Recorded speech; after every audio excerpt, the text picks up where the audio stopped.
funny, huh? Anin, can you all hear me okay? Anin and Dinoi Maganaduk, hello my relatives. I'm just really glad that we are all being able to gather here. Nice to see a lot of you, been a couple years, huh?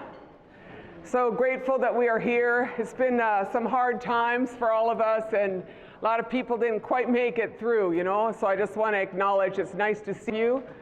Actually the last time that I had a big event was here, you know, and then we all closed down, went home, you know, so it is good to be back here.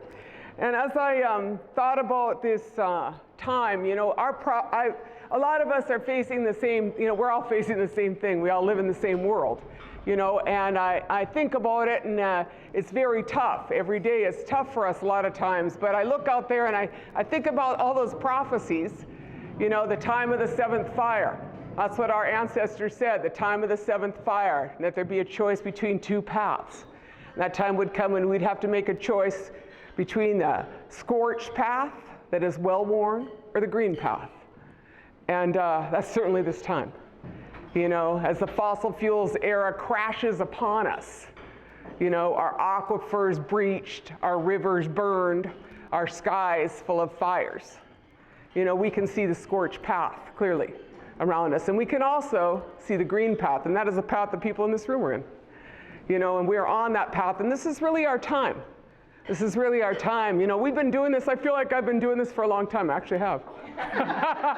Been saying the same thing for a long time, but it turns out that this is the time that we're supposed to do this. You know, I think about my dad used to talk about the time when there would be no food in the store. And I was like, how could that be? Well, we just saw that, didn't we? We just saw that, you know, and I think about those Hopi prophecies about the different worlds, and, you know, as farmers, as Indigenous people, we understand that we have cyclical thinking. We're not linear thinkers, you know, and we understand the tides and the moons and the seasons and times themselves, and in our teachings, there's always life, death, rebirth, because that is life, you know, that is life. And in that, you know, they've talked many times about different worlds being born in our Indigenous teachings. And I remember, like, I had a lot of privilege in my life, but I remember them old Hopis. This guy probably remembers Thomas Banyaka. Remember them old dudes? I used to hang out with all them old dudes, you know, and I hung out with my dad too, but he used to talk about the Hopi prophecy of the web in the sky in the 70s, and none of us could figure out what that was. Well, they said that's a time when a new world's going to be born. I was like, huh, wonder what the web in the sky is, huh? I was like, you know, but that is these times that were marked by our ancestors as transformational times of prophecies, right? And so, you know, in these moments, I just, you know, I take a breath and I was like, oh, that's what them old cats was talking about. You know, so I guess it's time for a new world to be born. It's time for a new world to be born, and I say that, and, you know, as we look around us, you know, I mean, we're privileged, you know, where we live, we're privileged, like super privileged, that we don't live in so many other places in the world, you know. But as we look around, we know what is going on. There are catastrophes of biblical proportions all around us. We can see that, and then we have this pandemic, you know, that we are reeling from. We are reeling from. You know, but I refer to it as the time of the bat. Because, you know, if you keep messing with Mother Nature, picking a fight with Mother Nature, which is what those guys are doing, you ain't gonna win. You know, and one day he's gonna go someplace and with all your scientific models, you go disrupt the habitat of a bat in China and just wait what happens. You know, but in Anishinaabe prophecies, we have stories about the bats. You know, I mean, and I say that because there's a lot of insignificant creatures that white men don't care about. We'll go with that description. White man thinking, you know. I was like, what about the bat? Who cares about them little creatures? Let's just go wipe them out. I was like, good luck. That's not gonna work out, right? You know, so these transformational times are upon us, and the lesson of, you know, COVID is many. There are many lessons. One is, don't mess with biodiversity. Leave the wild things where the wild things are, right? You know, that's what's supposed to happen. You know, you gotta leave the world for the wild. Humans gotta quit taking stuff. You know, we gotta leave the world for the wild things. That's a lesson, you know, that we have out of this. Another lesson is that the systems don't work. You know, I mean, catastrophes of biblical proportions, from fires to melting icebergs to hurricanes to the political disasters of a failing system. You know, what was that insurrection? That looked like a good one, right? The systems aren't working. And, you know, in our colonization process, we've been taught that, you know, this system's going to work. And so we should figure out how to model our data and model our schools and model our thinking on that. Well, it don't work. And we all knew that at some level. We all knew that. But as you look out there, their systems are failing. Their economic system is in a tailspin. Their food system does not work.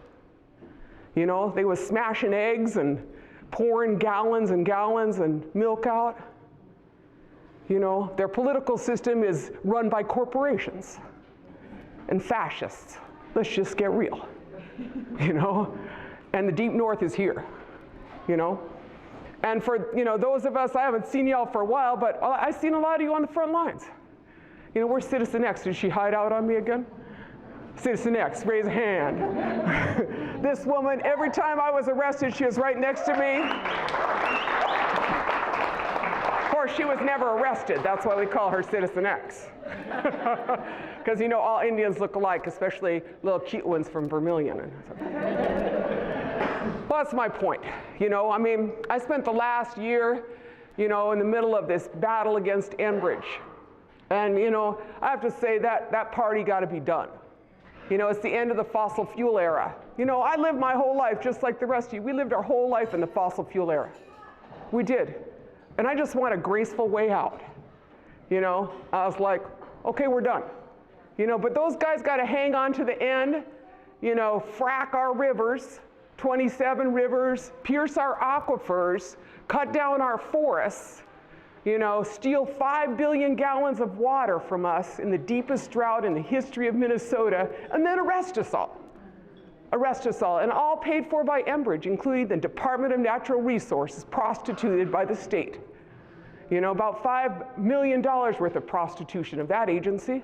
So nobody could tell me the system works, because I just spent 8 years trying to make it work. 8 years. And what I think is that the 1855 should just be returned to the Anishinaabe. Because we know how to take care of stuff, and they do not. They do not, you know. So in that process, you know, over this past couple of years, you know, many changes happened in all of our lives. You know, I used to fly, that's what I say. Back when I used to fly.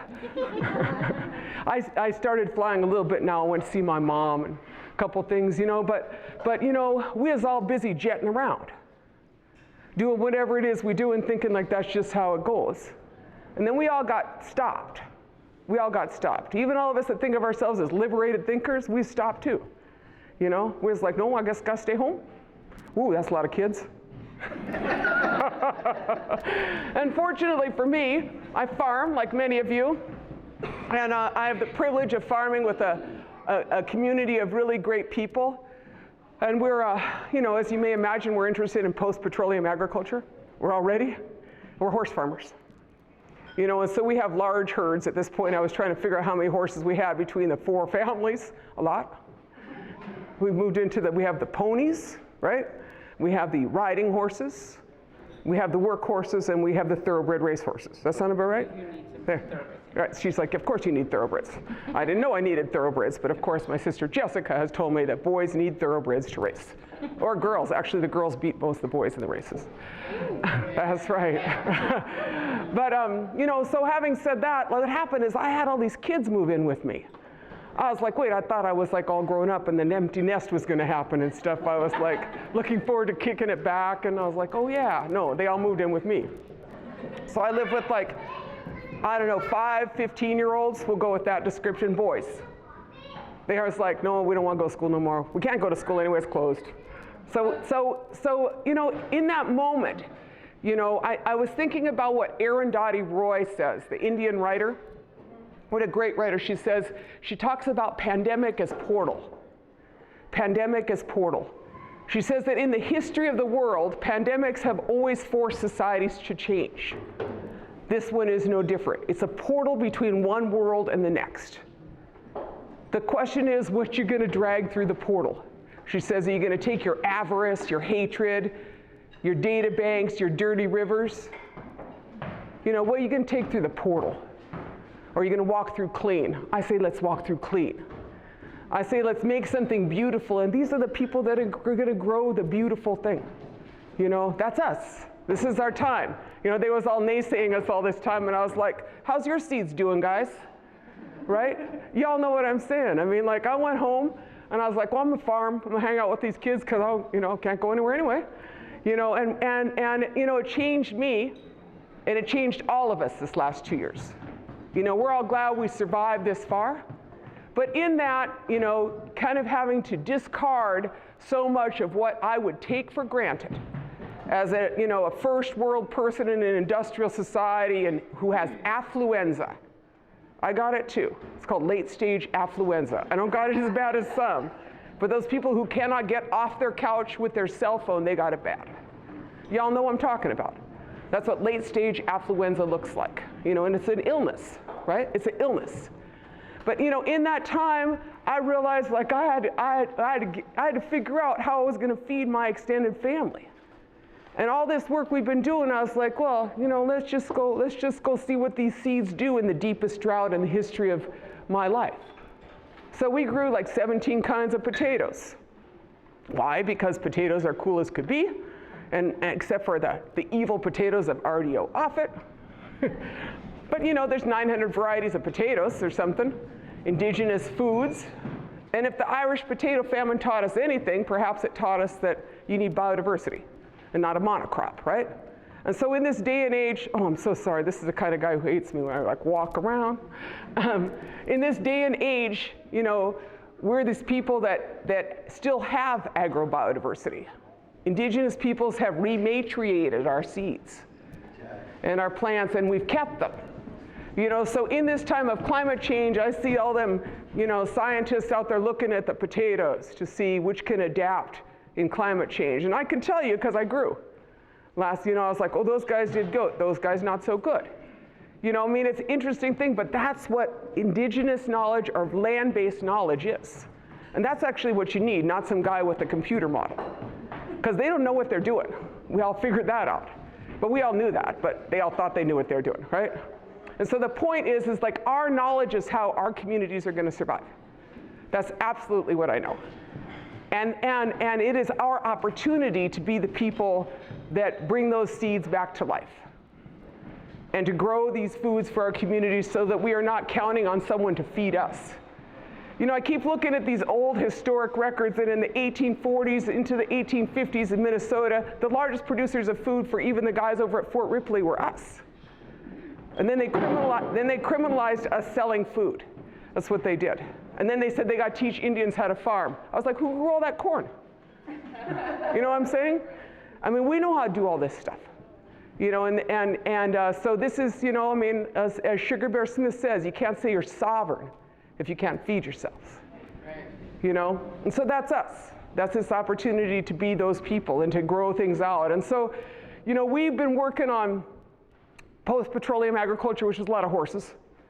You know, and if you get a chance, our farms are over on 34, on Highway 34, kind of out of here. But then, you know, over the last year, we bought more land. But, you know, in that, we've been looking at horse farming, and we put in our hemp field and our corn field with horses.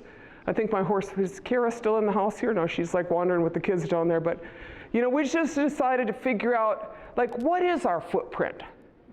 Do you know what I'm saying? If that French fry is like, you understand what I'm saying is how much fossil fuels is in our food, right? And how do you get the fossil fuels out of your food system, right? Well, you do that with some mussels.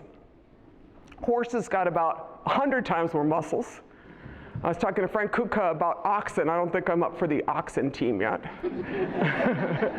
But you know, these are the questions that we're gonna need to ask, is how are we gonna feed ourselves, and what's the right size? You know what I'm saying is like size matters. It matters. If you make a big food system, it's going to collapse. If you build regional food systems and local food systems with like a lot of different parts of it, you're going to make it. You know, and that's what we got to do, is we got to rebuild those things and pray hard and figure out which way we go in each. You know, and what I see is that this is a brand new economy. And let me just put it kind of simply. You know, it said that about 100 years ago, we had a choice between a carbohydrate economy and a hydrocarbon economy. We had a choice between a carbohydrate economy and a hydrocarbon economy. And we made the wrong choice. The carbohydrate economy was hemp. And that was in full production in this country in the 1920s, into the 1930s. This here is a little hemp skirt. That's some of the hemp fiber. All the sails that all those colonists came in on, that was all hemp. The word canvas comes from cannabis. When I realized that, I was like, wow, that's a lot. The word canvas comes from cannabis. Hemp, you know, grows 4 times as much fiber in a field as trees in 1 year as opposed to 20 years, right?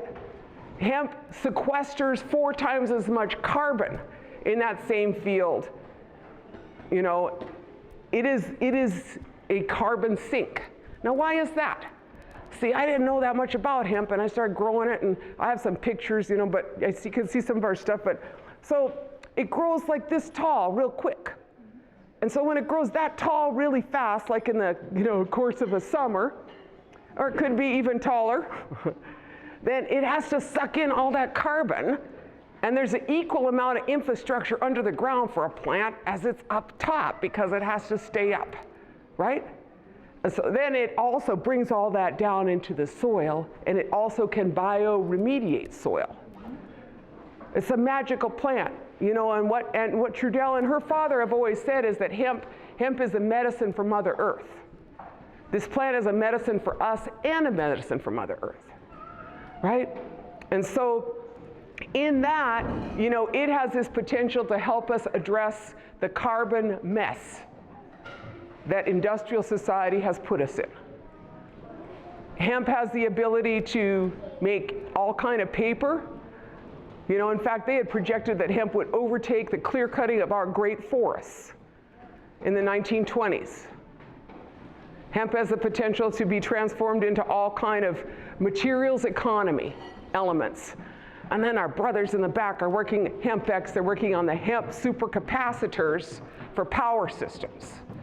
Because it turns out that as fast as hemp grows, it sucks all that carbon down into the stem of the plant, right? And when it sucks it down into the stem of the plant, that carbon that is in there, and when you burn it as a biochar, that is a graphene that is a super effective conductor for energy and storage for energy. And that's what we need. If you're going to move into, did I do okay? Right. I've been following these guys for a while, trying to understand exactly what this stuff does, but very cool. But so it's in the biology of the plant, and as Jose says, he tried all kind of plants. That's the one, because it's so magical, right? It's so magical, and so hemp has this potential to transform so much. And this is hemp insulation. Oh yeah, this is what I want to make. I think we should have 5 of these plants in the northern plains. That's what you need. This will replace fiberglass. This is there's an R22 and an R28 for 6 inches. I can't even, do you want to look at this? Did I pass it around? Fire resistant? Fire resistant. I think it needs a little bit more work. I didn't try to burn it up, but yeah. You know, this comes out of these guys called Hempitecture. And we just installed it in one of our farms, you know, just to see, and we're making a tiny home with that in it. You know, I was thinking about making a tiny home, but I couldn't put it on wheels with all that hempcrete, you know what I'm saying? I was like, oh, what if we do that? I mean, so it has the potential to transform the construction industry with hemp insulation and hempcrete, you know, which is also a carbon sink. Right? So this is really the answer, and I really want to see, you know, our nations move towards hemp, but we got to get them from here to there, you know. And then I just want to say this here. So I've been chasing all these production systems, and so you know, the odyssey of spending 7 years trying to figure out how to rebuild the hemp industry is a really interesting story, you know. But it's got a lot of, you know, smoke and mirrors, and You know what I'm saying? A lot of cannabis money and all kind of this and that, and you know. But our team has been looking at all kind of equipment. Because what happened is, you know, you remember that film, Who Killed the Electric Car? Right, so this is like who killed the hemp industry and where'd the body go? Because when they criminalized it, the 11 hemp mills in Minnesota and all their equipment disappeared. The 11 hemp mills in Wisconsin that processed stuff disappeared, right? As did most of the books. In Canada, they burned the books. I was like, man, you guys are jerks. You know, so we're sitting here trying to figure it out. You know, I've been like, the Hmongs are the people of the hemp. You know what I'm saying? That's where hemp comes from. It's not ours. You know, so then I was like, and then I was talking to the Turkish people and the, you know, the Czechs and, you know, I mean, that's where they're doing it. China is where most of this comes from. This is all Chinese hemp. But those guys are caustic in their processing. So the question that I would ask, that most of you would probably ask, is how did they process hemp without a bunch of caustic stuff? Right? That's what we're trying to figure out. And we're trying to figure out at a scale that is replicable. So over there by Callaway, we could have a hemp mill and process hemp. Now then finally the Navajo people came to this farming conference and the hemp conference a couple years ago, and they're over at the farm now. But they made this and sent it back to me. This is hemp wool. It's 60-40. And they took a rug that was he actually said so let's just say it was a $6,000 rug that you would sell at Santa Fe Indian Market. And then he made a hemp wool rug and he sold it for $12,000. So that's, oh yeah, I can pass that rug around.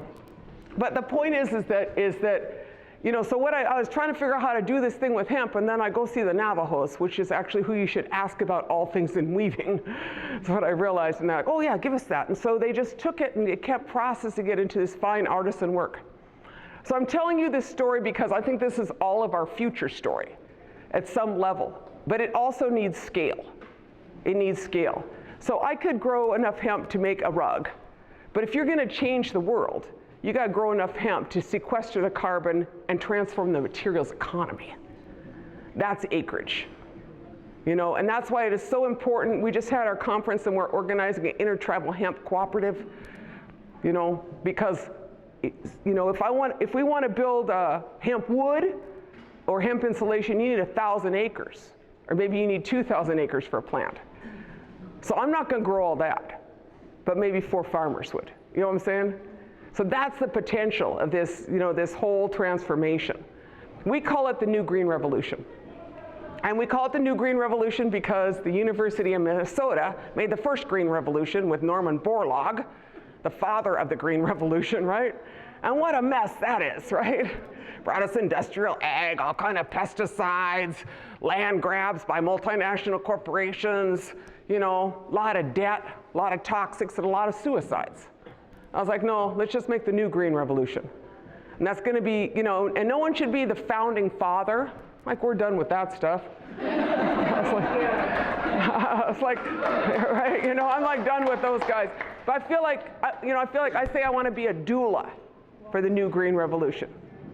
You know, because we all need to work together to make something more beautiful. And you know, we are farmers, and that is what we know how to do. You know, and this opportunity is really the opportunity that the Creator gave us to stand up and to do what we do well and to feed our people and to show people the path, the green path. Because a lot of people have disabled themselves. They have disabled themselves. They have given their power away.